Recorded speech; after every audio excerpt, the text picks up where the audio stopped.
আপনারা কিছু মনে করবেন না, আজকে আমি একটু পরিষ্কার করে আমি কথা বলতে চাই। আপনাদের সবার হয়তো ভালো নাও লাগতে পারে, কিন্তু বিশ্বাস করেন, আমার এটা যদি আপনারা গ্রহণ করেন, আপনারা লাভবান হবেন, কোনো ক্ষতি হবে না দেশের। আমার অন্য কোনো আকাঙ্ক্ষা নাই, আমার একটাই আকাঙ্ক্ষা, দেশ এবং জাতিটাকে একটা সুন্দর জায়গায় রেখে ছুটি করা। I had enough. Those last 7-8 months, I had enough. আমি চাই দেশ এবং জাতিকে একটা সুন্দর জায়গায় রেখে আমরা সেনানিবাসে ফেরত আসব।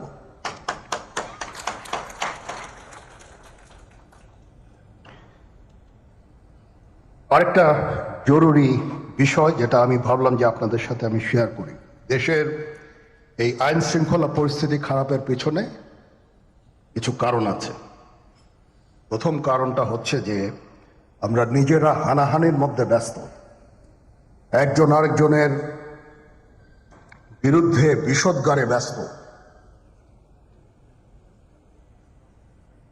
এটা একটা চমৎকার সুযোগ অপরাধীদের জন্য। যেহেতু আমরা একটা অরাজক পরিস্থিতির মধ্যে বিরাজ করছি, তারা খুব ভালোভাবেই জানে যে এই সময় যদি এই সমস্ত অপরাধ করা যায় তাহলে এখান থেকে পরিত্রাণ পাওয়া সম্ভব। সেই কারণে এই অপরাধগুলো হচ্ছে।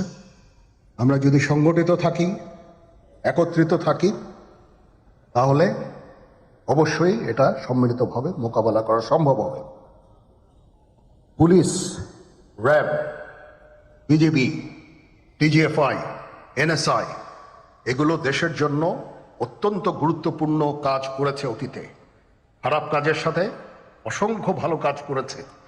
আজকে যে দেশের স্থিতিশীলতা, দেশটাকে যে এত বছর স্থিতিশীল রাখা হয়েছে, এটার কারণ হচ্ছে এই সশস্ত্র বাহিনীর বহু সেনা সদস্য, সিভিলিয়ান সবাই মিলে এই অর্গানাইজেশনগুলোকে, অসামরিক, সামরিক সবাই মিলে এই অর্গানাইজেশনগুলোকে এফেক্টিভ রেখেছে।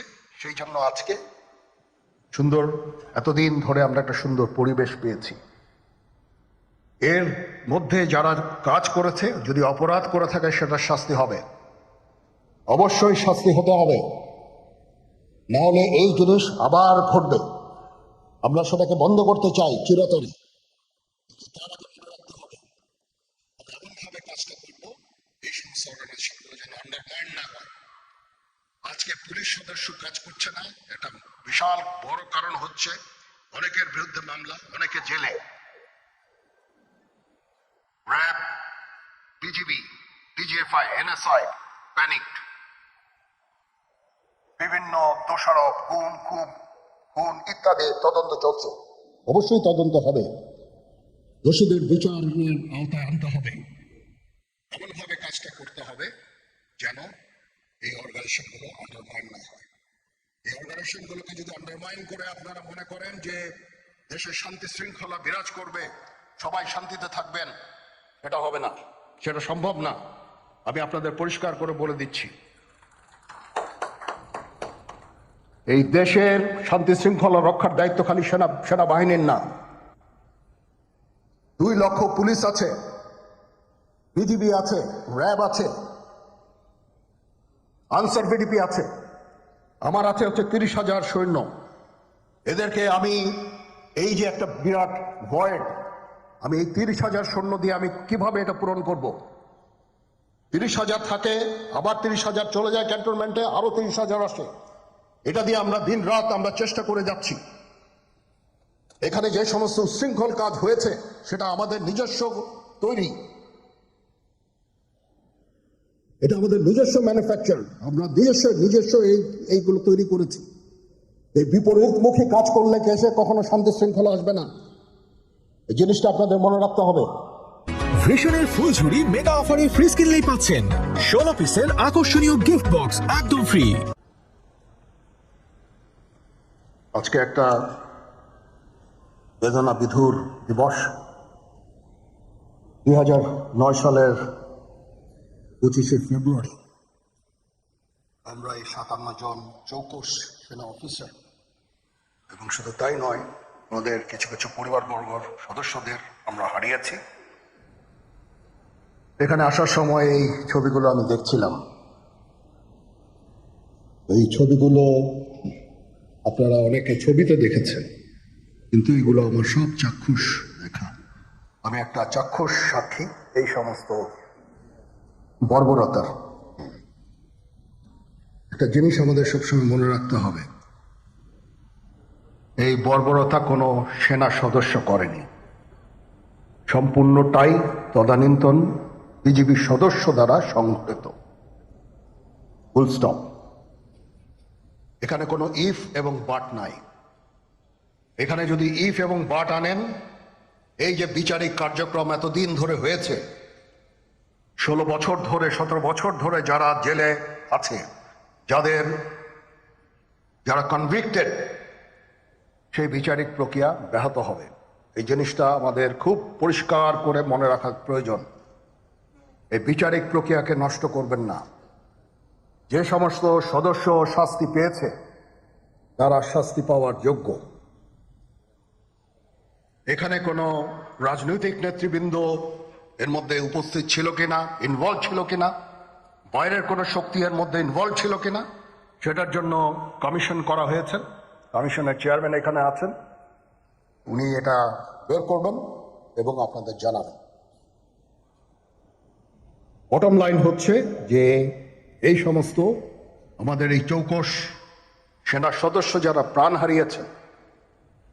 হারিয়েছেন তদানীন্তন বিডিআর সদস্যদের গুলিতে। আমরা নিজেরা এই সমস্ত জিনিস নিয়ে অনেক ভিন্ন মত পোষণ করছি। কেউ কেউ এই জিনিসটাকে ভিন্ন খাতে প্রবাহিত করার চেষ্টা করছি। সেটা আমাদের জন্য মঙ্গলজনক হবে না। আজকে যদি আমার যে উপদেশ আমি কিছু দিয়ে যাব, সেটা যদি আপনারা গ্রহণ করেন, আপনারা লাভবান হবেন, আমি এটা আপনাদের নিশ্চিত করছি। আমরা নিজেরা ভেদাভেদ সৃষ্টি না করি, আমরা নিজেরা ইউনাইটেড থাকি। আমাদের মধ্যে যদি কোনো সমস্যা থেকে থাকে, কোনো ব্যত্যয় থেকে থাকে, কোনো গ্রিভান্সেস থেকে থাকে, সেটা আমরা আলোচনার মাধ্যমে সমাধান করব। এটার জন্য ডানে বায়ে দৌড়িয়ে কোনো লাভ হবে না, নিজের ক্ষতি ছাড়া কোনো লাভ হবে না। আমি আপনাদের এই জিনিসটা নিশ্চিত করে দিচ্ছি। কিছু কিছু সদস্যদের দাবি যে তারা 2009 সাল থেকে আজ পর্যন্ত বিভিন্ন শাস্তি পেয়েছেন। কেউ কেউ দায়ী করছেন যে তারা অযাচিতভাবে শাস্তি পেয়েছেন। এটার জন্য আমি একটা বোর্ড করে দিয়েছি, একজন লেফটেন্যান্ট জেনারেল সেই বোর্ডের সদস্য। প্রথম ফেজে 51 জন সদস্যর ব্যাপারে আমার কাছে রিকমেন্ডেশন নিয়ে এসেছে। তার রিকমেন্ডেশনের অধিকাংশই আমি গ্রহণ করেছি এবং আরো বেশি আমি দিয়েছি। নেভি এয়ারফোর্সও তাদের এই কার্যক্রম চালিয়ে যাচ্ছে। আমার স্ট্যান্ড পয়েন্ট হচ্ছে, যদি কেউ অপরাধ করে থাকে সেটার জন্য কোনো ছাড় হবে না, বিন্দু মাত্র ছাড় নাই। আমি আপনাদের পরিষ্কার করে দিচ্ছি, it is a discipline force. Discipline ফোর্সকে ডিসিপ্লিন থাকতে দেন। আজকে এই যে দেশের ক্রান্তি লগ্নে সমস্ত বাহিনী, সমস্ত অর্গানাইজেশন বিপর্যস্ত হয়ে পড়েছে। খালি সেনাবাহিনী টিকে আছে, বিমান বাহিনী টিকে আছে, নৌবাহিনী টিকে আছে। কেন? Because of discipline. তারপরেও আমি আমার অফিসারকে আদেশ দিয়েছি, যদি সামান্যতম কোনো সন্দেহের অবকাশ থাকে, কোনো কার বিরুদ্ধে যেই অ্যাকশন না হয়েছে, অপরাধী কিনা যদি সামান্য কোনো সন্দেহের অবকাশ থাকে, সেটা তাদের ফেভারে যাবে। এটা হচ্ছে আমার ঢালাও নির্দেশ। সেই হিসাবে বিভিন্ন প্রস্তাব আমার কাছে এসেছে। কোনো কোনো প্রস্তাবে আমি আরো আমার নিজের থেকে যোগ করে আরো বেশি আমি দিয়েছি। এভাবে পর্যায়ক্রমে অফিসাররা অ্যাপিয়ার করবে, আসবে এবং তাদের এই জিনিসগুলো আমরা দেখব। দেখে যদি মনে হয় যে তাদেরকে করার অবকাশ আছে কিছু, অবশ্যই আমরা করব। এটা ন্যায় নীতিতে আমরা প্রতিষ্ঠিত থাকব ইনশাআল্লাহ। আপনারা কিছু মনে করবেন না, আজকে আমি একটু পরিষ্কার করে আমি কথা বলতে চাই। আপনাদের সবার হয়তো ভালো নাও লাগতে পারে, কিন্তু বিশ্বাস করেন, আমার এটা যদি আপনারা গ্রহণ করেন, আপনারা লাভবান হবেন, কোনো ক্ষতি হবে না দেশের। আমার অন্য কোনো আকাঙ্ক্ষা নাই, আমার একটাই আকাঙ্ক্ষা, দেশ এবং জাতিটাকে একটা সুন্দর জায়গায় রেখে ছুটি করা। I had enough. Was last 7-8 months I had enough. আমি চাই দেশ এবং জাতিকে একটা সুন্দর জায়গায় রেখে আমরা সেনানিবাসে ফেরত আসব।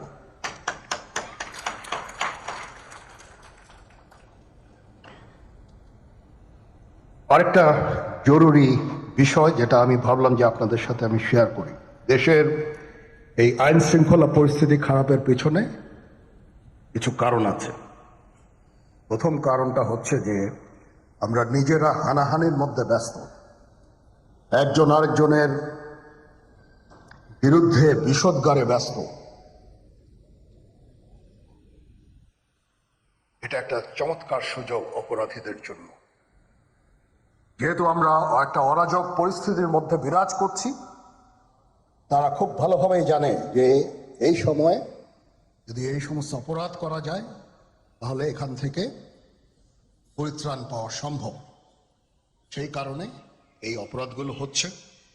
আমরা যদি সংগঠিত থাকি, একত্রিত থাকি, তাহলে অবশ্যই এটা সম্মিলিতভাবে মোকাবেলা করা সম্ভব হবে। Police, RAB, BGB, TGFI, NSI এগুলো দেশের জন্য অত্যন্ত গুরুত্বপূর্ণ কাজ করেছে অতীতে। খারাপ কাজের সাথে অসংখ্য ভালো কাজ করেছে। আজকে যে দেশের স্থিতিশীলতা, দেশটাকে যে এত বছর স্থিতিশীল রাখা হয়েছে, এটার কারণ হচ্ছে এই সশস্ত্র বাহিনীর বহু সেনা সদস্য, সিভিলিয়ান সবাই মিলে এই অর্গানাইজেশনগুলোকে, অসামরিক, সামরিক সবাই মিলে এই অর্গানাইজেশনগুলোকে এফেক্টিভ রেখেছে। সেই জন্য আজকে সুন্দর, এতদিন ধরে আমরা একটা সুন্দর পরিবেশ পেয়েছি। এর মধ্যে যারা কাজ করেছে, যদি অপরাধ করে থাকে সেটার শাস্তি হবে, অবশ্যই শাস্তি হতে হবে, না হলে এই জিনিস আবার ঘটবে। আমরা সেটাকে বন্ধ করতে চাই চিরতরে, কিন্তু তার আগে মনে রাখতে হবে আমরা এমনভাবে কাজটা করব এই সমস্ত অর্গানাইজেশনগুলো যেন আন্ডারমাইন না হয়। আজকে পুলিশ সদস্য কাজ করছে না, এটা বিশাল বড় কারণ হচ্ছে অনেকের বিরুদ্ধে মামলা, অনেকে জেলে। RAB, BGB, DGFI, NSI panicked.